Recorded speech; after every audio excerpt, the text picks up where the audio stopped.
Who's ready for the weekend? NC State and UNC are set to battle. Roy Williams is getting honored. Is it perfect timing? We'll have to discuss that, as well as the rest of the game's best betting action from Drizzy Drake. Locked on Seminoles is in the building. We'll get you set and ready to go.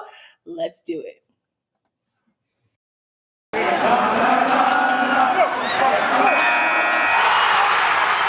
You are Locked On ACC, your daily podcast on the Atlantic Coast Conference. Part of the Locked On Podcast Network, your team every day.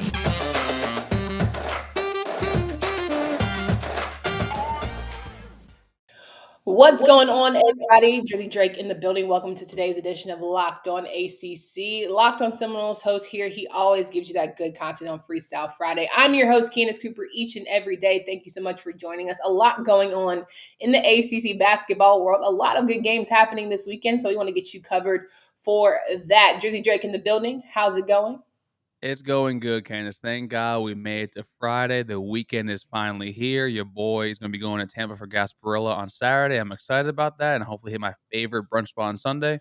Come back with some Oh. cheesecake, come back with some key lime pie. Even though I am on a diet, that's my one cheat day. I am allowing myself that. So I'm going to get moving. How about yourself? Drake, I don't believe in cheat days because we just have to live, right? At the end of the day, if you want the dessert, if you want the cookie, life is too short not to have it. So go ahead and go for it. Don't tell yourself it's a cheat day. Tell yourself I want to enjoy this, so I'm going to do it. That's a good way to put it, but the problem is, like, I want to enjoy this one slice of cake, maybe a second slice of cake. Then I just keep going. I was like, "Damn, I just ate an entire pack of golden Oreos in one sitting." I hate You, myself, but yeah, that's I one. lost slick, maybe thanks to Built Bar. I lost 3 pounds this week, and I had ice cream every single day. So I don't know what it is. I think it's a mentality. Maybe I willed the weight to go away. Maybe it's stress. I don't know if you guys, we know all of our listeners watch each and every day. You see me slimming down. It's completely because of stress and issues that are going on here in the ACC, or maybe just life. But needless to say, we've got a lot to go over. And of course, if you guys have not caught up through the week, we've got a new basketball coach hopefully coming in Louisville soon between Kevin Payne or Bruce Pearl. Their names in negotiation. Although Bruce Pearl is trying to get that negotiation in Auburn popping, I don't necessarily think he is going to leave Alabama anytime soon. What are your thoughts? I mean, it's gonna be funny that Bruce Pearl's gonna leave Auburn, and Auburn kinda went through their own little NCAA kinda investigation with I forgot the kid's name. I think Sharif Cooper was the kid. I think that was at Mm-hmm. the center of that, and he's gonna go to Louisville, which is going through their own extortion scandal, so maybe he's just a magnet for controversy and kinda love to, be around it, but I mean, I think he'll stay at Auburn. I think he's gonna build something there, really well. I have friends of mine at Auburn that are boosters. They're definitely gonna do everything in their power to get paid. But if I was him, maybe go to Louisville because Louisville is that perennial blue blood in the ACC, and they've seen them go on hard times. And I remember Vince Tyree, I think, was the former AD at Louisville who FSU pursued when they were going to hire their new one. And they're sick and tired of being bad at basketball or being not hitting Yeah. hitting the ceiling for them. So like this would be the big home run hire that they want. But I see Bruce Pearl just staying back in Auburn personally.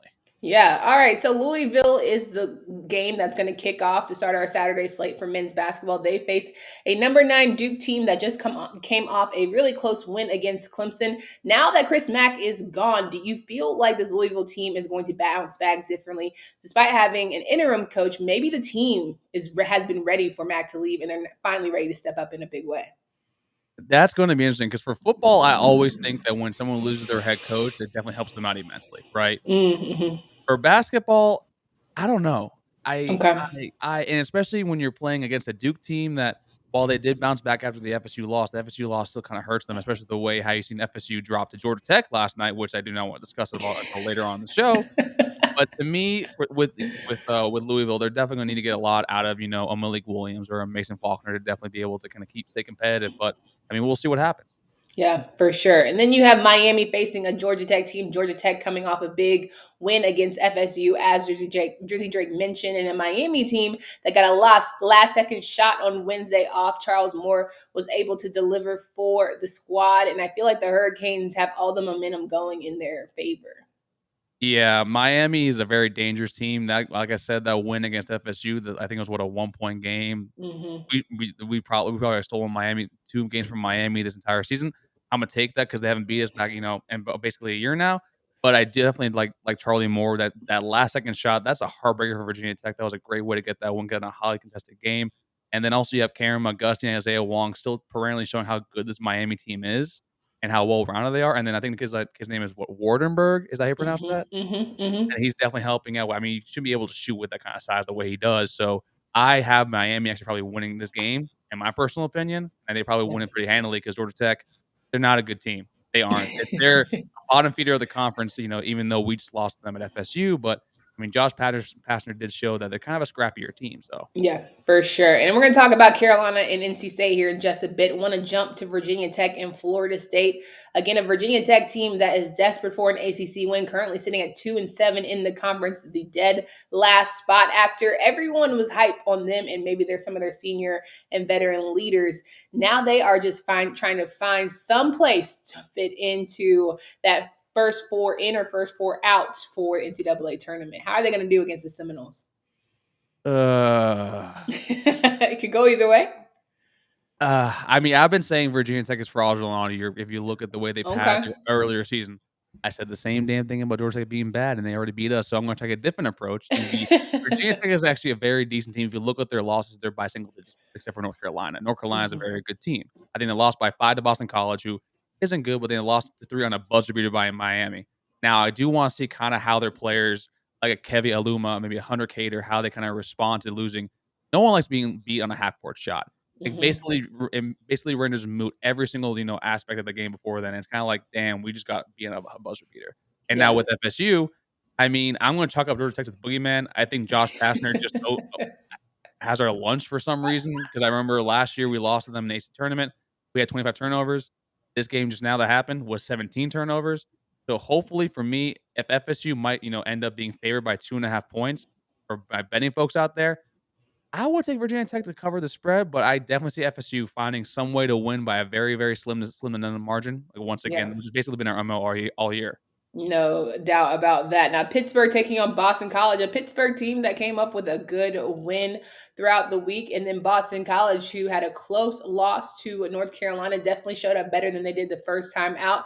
These are two teams that perennially we don't really talk about much here in the conference, but they, I was reading some of the YouTube comments and we were talking about the fact that Pittsburgh fans saying, I hate that we are the staple for whether or not a team is good or bad in terms of if we beat them, then it's like, ooh, that's awful, or if we win, we'll take it kind of thing. But hey, Boston College, if they can pick up another conference win, I know they're sitting smiling somewhere pretty.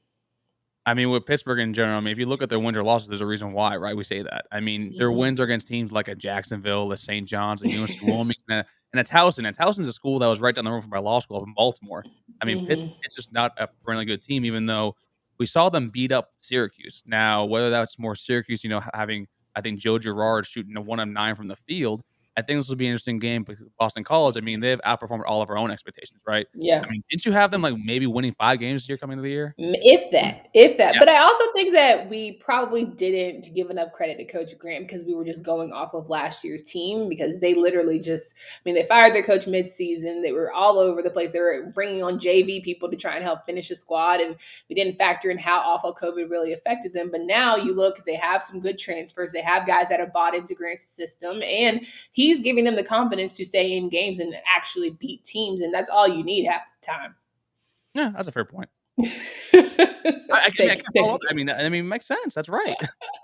Thank you, Drake. Now, Virginia takes on a Notre Dame team who just came up with a win against NC State, a Virginia team that, frankly, I had just never thought I would be talking about Virginia in such a weird light. I didn't think that the Virginia Cavaliers would be a team. Well, I mean, eventually everyone figures out that it's going to be a low scoring, high defense game. But if you don't have good defense, if you don't have good, strong physical players, it probably is not going to pan well for you. But yet here we are, talking about a 12-8 Virginia Cavaliers squad who slightly desperate for a win. It's really funny because on Locks on Seminoles, we have a basketball centered show every single week called Dunks, Dribbles, and Dimes, or as we like to call it, Triple D's, the kind of like how the Guy Fieri show on the Food Network. I'm a big guy, folks. I'm sorry. But my co-host Dave over there has been kind of beating the drum that Virginia, once they're found out, are just going to crater out because they play a very slow, some people call it boring kind of brand of basketball. And now that people are catching up with them, it just seems that every time you watch the game, it's like everything is either super close and it's kind of also like super ugly too in every game that they've been in. And to me, like and Notre Dame definitely probably is a team that we don't talk about that much, mainly because we don't claim them in the ACC except for basketball purposes. Yeah. But I mean, Notre Dame is a very sneaky good team, and they might be a team that is definitely on bubble watch, in my personal opinion. They're going to be the front of the first four in. Unfortunately, schools like an FSU and like others as well are going to be the first four out when it comes to bracketology purposes. But I Mhm. think this is definitely be probably one of the better games to watch, even though I just said Virginia plays boring basketball. So Lazuski can shoot the rock. Blake Wesley is definitely someone who can facilitate well. that's And how you say his name. Okay, perfect. yeah, all good. Finally, we have Wake Forest and Syracuse, a Wake Forest team that is on a roll. Cleary is currently 17-4, having a very strong season, and Syracuse trying to avoid having a below 500 year. We talked about on yesterday's show with Tyler Aki the fact that the Boeheim era might be all well and everything but done. It's really I It's mean, the thing bad. is it's bad. It's bad. I mean, it's the way it's put. Like, you gotta understand, like, my favorite basketball player of all time is Carmelo Anthony. That's why Okay. and, like, I watched him back at Syracuse, like, about in the when the Boeheim era kind of, like, was, like, getting the full force with that, and now you see Buddy scoring 25 points against Boston College sorry, against Pitt, and Mhm. then you see Joe Girard, one of their prime recruits, back in the day, shooting going 1 for 9 and kind of being a letdown on defensive end too, so it's like, you have no idea what you're getting from the Syracuse team, and Mhm. then Wake Forest, who's kind of like this darling of the ACC outside of Duke, with their transfers like an Alondas Williams or David Williamson, and they got back the DeMar Monsanto kid from injury, Mhm. and Mhm. now they're finding on a form. They're on a 4-game win streak. They play Pittsburgh afterwards, Florida State. To me, that's a team that you can watch out for to probably to win out until they play Duke, I think, in the middle of February. Yeah, I completely agree. I also think Syracuse, just the energy is just different because they don't have the studs or the dudes to play that defensive zone defense that we're so used to seeing.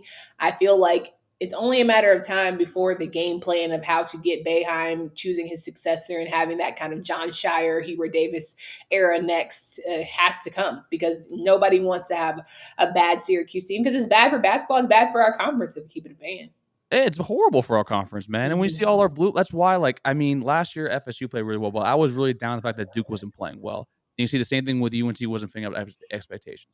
The Mhm. thing is with football with the SEC, they still get the benefit of the doubt when it comes to, selections because they're perennially good across the board every single year. When it comes Mhm. to basketball with the ACC, we're not given that deference this season because we're eating each other. We're Yeah. basically the Pac right now, we're basically the Pac-12 of the basketball era.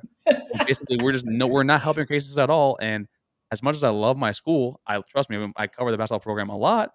The fact that we were first place going to Georgia Tech last night and got that L is a black eye on the entire conference as a whole. Like, damn, Yeah.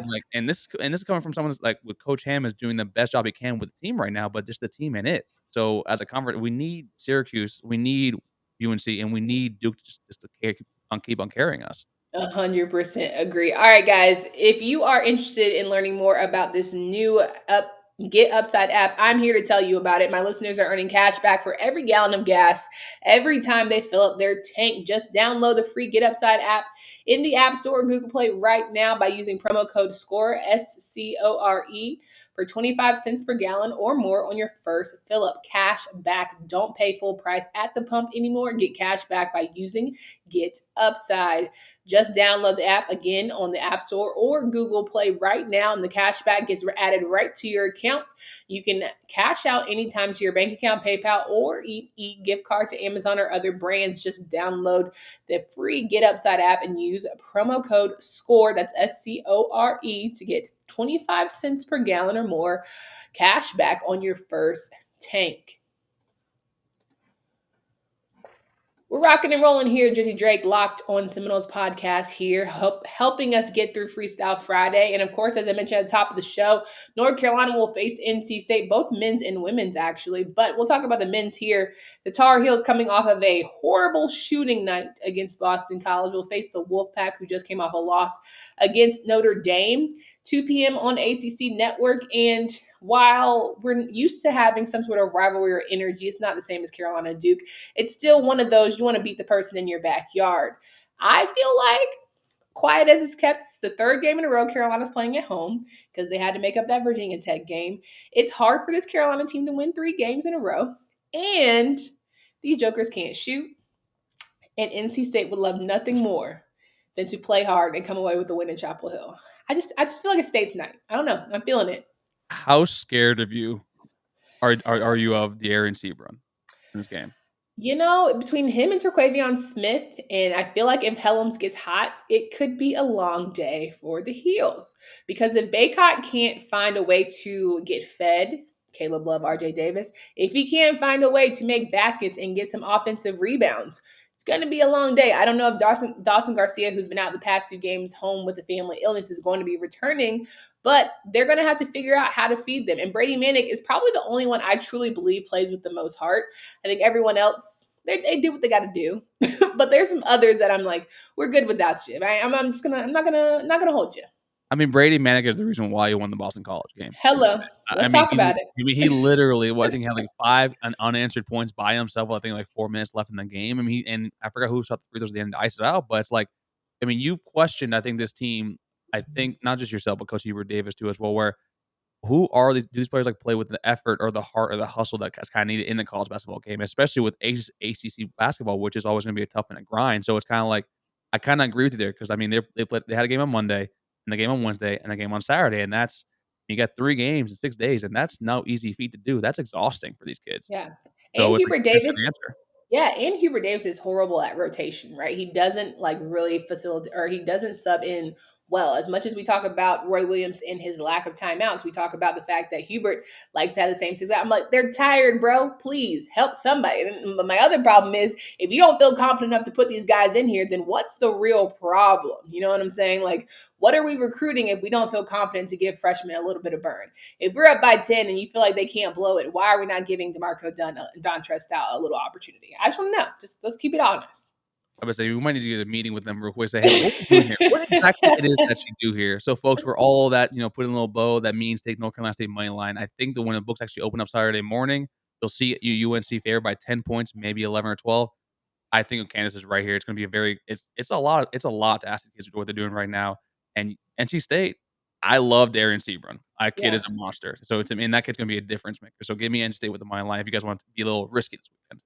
And I think it's also a must-win game for Coach Keats for his job safety because I feel like this is still considered a down year for Carolina, and the fact that he can't pull out a win against UNC is always going to be one of those things that hang over their head. Because as much as people try not to act like it, there are certain games that you circle on the calendar that's a must-win. Like if you want to consider your job safe, you got to win. Like you can lose every single game, but if you Florida State man lose to Miami, now we have to have a conversation, right? I think that's just something that's a staple here in those, in-state rivalry matchups. All right. No, that's I mean, the NC. I mean, you're right. I mean, it's your backyard. Like this should be a game you see in your schedule. Like this kind of gets you up automatically. This should be Yeah, circled from the day the schedule drops. And you know you're going to play them. And if you yeah. don't have the hustle or the heart that you kind of been missing all year for that, y'all might need to take a look at the roster. Like, hey, who actually wants to be here? Yeah. Now the special factor of this weekend, as I had mentioned at the top of the show, is Roy Williams will be honored about all of his accomplishments, how much we love Roy. Even though he comes to every single game, he has a nice little spot with his wife Wanda. They're going to honor him. Now I'm thinking, is he going to have a special seat on the bench because he's going to coach and maybe we can get a little love? Do you think that he's going to give them a pregame speech? I'm hoping it's all of the above because I feel like his tenacity is a little bit of a piece that's been missing from this team. I'm about to say, yeah. I mean, like, whenever I think of Rollins, I think of just, the guy yelling on the sideline. I also think of the guy in all those gifts, where he's doing this, going to the locker room with, the fresh Jays coming in on. I mean, if Bob Stoops can come back and coach Oklahoma for a bowl game, I had no idea why Roy Williams can come back and coach that. And maybe that's right. Maybe he needs to light a fire not only under the players, but also under the coaching staff too. Like, hey, I know it's year one.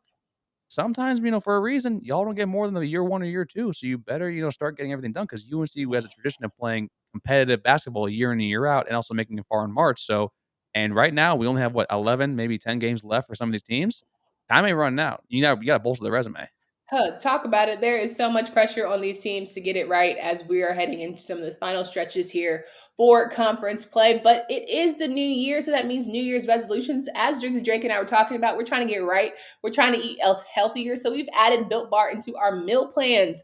Built Bar makes it easier to stick to your resolutions because when you want to eat healthy, sometimes it gets boring. You really want 3 pieces of cheesecake, even though you only have 1. But add a little Built Bar into the rotation. Maybe you can get a little chocolate in while you wait because Built Bar is 100% covered in chocolate, 130 calories, 4 grams of sugar, and 4 net carbs, and 17 grams of of protein. So here's a new idea for you. Want to add a little treat to your stash? Add some Built Bar. Throw all of that sugary or calorie-filled treats out and replace them with this delicious, healthy protein bar. Even if you're not a huge fan of working out, you can eat something that tastes good. Go to Built.com and use promo code LOCKED15. Get 15% off your order by using promo code LOCKED15 for 15% off at Built.com. So we're wrapping up the show here with Drizzy Drake in the building. And of course, we want to make sure you guys follow Locked On Seminoles podcast wherever you listen to podcasts. Thank you for making us your first listen each and every day. Are you feeling good about ACC play? I ask you this every week. You know, I was feeling fine about it for football, but I started to wane a little bit. But here in basketball, I'm just like, Lord, stop beating each other so badly. Like the bad teams, just like, let's get a little bit worse. And the good teams, let's just start elevating. It's not happening though. I hate it, man. I hate it here. You ask us every single week, and I feel like I'm trying to bring some positivity to the show. I've already Yeah. called out for being too pessimistic on our own show, and I was like, I look around the conference, and I was like, yo, does anyone want to be competitive in this thing? Does anyone want to play like deep into March? And there are some teams out there where I'm sitting there like, yo, some teams, for example, I'm gonna give you FSU because that's my cover. We have wins in our resume that you are a lock to play March, and then we got losses like to a Georgia Tech, to South Carolina that. Y'all, do you even want to go to NIT? Are you sure about that? Like, you look at the resume boosters where it's just like it's. I don't know if any single team is really like competitive enough to go far in March. And right now, I look at the conference, I see maybe 2, maybe 3 teams in the tournament. And saying that as an ACC fan, someone that covers the conference, that's sad, man. Yeah, it's really crazy because I think that ultimately it doesn't help us for coverage sake because the teams that are going to make it, I feel like it's a little shaky in terms of the first round, getting out the first round, trying to make it to Sweet 16, hell, Elite 8. It might get a little rough, but overall, I was talking with Tyler Aki from Locked On Syracuse, and we were talking about some of the SEC coaches that might take some of these perennial, ACC coveted ACC basketball jobs. And he was convincing everyone, like, why would you leave the SEC, one that everyone seems to be finding money for in football, and one that you don't have to be great at in the SEC. You might just have one-off good years, Auburn. You might have one-off good years, LSU. Why leave that for something to where everyone is going to be on you, all eyes glued, Duke, UNC, Louisville type jobs? I think this is the competitor in me, and I played competitive sports for a very long time. I want the hardest challenge possible. And SEC football, right? You have unrealistic expectations when you go to SEC. Even when you go to like to Kentucky, you were wanted to win 8 or 9 games, right? But you're a basketball school first and foremost. But I think for people leaving the SEC from the ACC, it's kind of like you want to be part of those blue blood historic battles. You want to go to UNC play against Duke. You want to go to Syracuse play against Duke. You want to be a part of those. You want to add that to your resume and kind of have that challenge. And for me personally, I would do that. I mean, it was kind of surprising Chris Beard left Texas Tech to go where he went off to, but to me, that's how I would view it. But I kind of do get like, why would you leave the SEC when you're being paid a large sum of money? I almost swore there. I'm sorry about that. And then also you got LSU right now out there with Will Wade. You know how he's conducting his program and how he's been able to keep them competitive-ish. And then with Bruce Pearl, maybe they're trying to turn them into both a football and a basketball program. And then you got Arkansas too with what's his name, Eric Musselman over there as well. He's turning them into kind of somewhat of a dark horse-ish kind of program. But to me, I would go somewhere that kind of has the history. I mean, you see it all the time with head coaches in football, so why not in basketball too? I think OSU would be the same. Yeah, no doubt. All right, want to make sure you guys are aware of some great games happening on Sunday for the women's side of things. Virginia will take on Florida State. Pittsburgh will take on Syracuse. Boston College will take on Notre Dame. Duke will take on Louisville. North Carolina will take on NC State. And Georgia Tech will take on Clemson. So we have 5 teams currently in the top 25 for our women's and some big games happening over the weekend. I want to make sure you guys tap into that. I certainly would circle the Duke-Louisville game as the number 21 Blue Devils take on the number 5 Cardinals, and NC State taking on North Carolina, and Georgia Tech taking on Clemson. So big games for the women's side of things. As I always remind you guys, women's hoops is probably the best part of our conference, quiet as it's kept. But maybe we're looking into spring at this point because the men aren't helping us out. We're looking into lacrosse. I don't know. Yeah, I'm not gonna lie to you. I've been watching women's softball, women's soccer for my own school. Like, damn, this is what it feels like to actually cheer for a winning team that's actually kicking everyone's ass. Yeah, maybe like folks right now, ACC men's basketball is a mess. I mean, I think we have like one ranked team right now in the We AB top do. 25, and it's just Duke. So, and that's just goes completely opposite to what we had expecting coming into the year. So it's kind of a shell shock. So folks, please give the women some love. Yeah, and the fact that Duke is the number 9 team that everyone is pouncing on or trying to beat within the men's side of things, it's going to hurt their top 25 chances, which can you imagine no ACC teams in the top 25? Like that would be freaking nuts. If you had told me that in the same year, Clemson football would be unranked as the same year that no AC men's basketball team would be in the top 25, I would take that bet 100% of the time against you for that. That's just insane to me. When was the last time that happened? I would love to know that. Oh, for sure. If you can let us know, hit us up at Locked On ACC on Twitter or leave it in the comments on YouTube. I know Jim Phillips has stiff drinks every single week. He has to. Poor guy. Poor guy. This man has been through a lot where it comes to football, where it comes to expansion into basketball. I mean, Swafford just left you, bro. I'm so sorry. I hope they give you a manual. Because I feel like, we talk about the alliance. And I will say one thing before we get out of here. I know there's been a lot of talk about the divisions and no longer having divisions for football. The Big Ten announced that they were going to do away with, having their separate divisions going into the season. And there were talk about whether or not the ACC should consider removing the Atlantic and the Coastal. And I'm in favor for that. I think I truly enjoyed seeing some matchups I don't normally get to see, whether it's like a Duke or NC State, right? Or other teams playing, because at the end of the day, if you look into next season, the Atlantic is going to be rough. Yeah, the Atlantic, I think, has the top 5 QBs in the conference are literally in the Atlantic. And also, I mean, I'm right there with you. I hate that we play UNC once every 4 to 6 years. I hate that Georgia Tech is literally I think 3 hours away from our campus, and we play them once every 4 to 6 years because of divisions. I mean, give me the pod life. I want to be able to play these teams once every 2 years. It's more fun. I'm able to go travel and see these stadiums, see these cultures too, and also divisions. I mean, come on, it's archaic in my personal opinion. It doesn't do anything for the sport at all as a whole. So please just cut the middleman. I mean, we saw the COVID year how it worked out with no divisions. It was fun. It was a great time. It was fun. It was a good time. Honestly, I thought Carolina was going to go undefeated, but that's a whole nother story for another We day. beat your ass that game, so I don't know. Well, until Mac Brown is not our coach, we probably won't beat FSU, but that's a whole story for another day. Drizzy Drake, it's always a pleasure to have you in the building. Can you please remind folks of where they can find you and follow all your work? As always, Mac Brown's no boy. All right.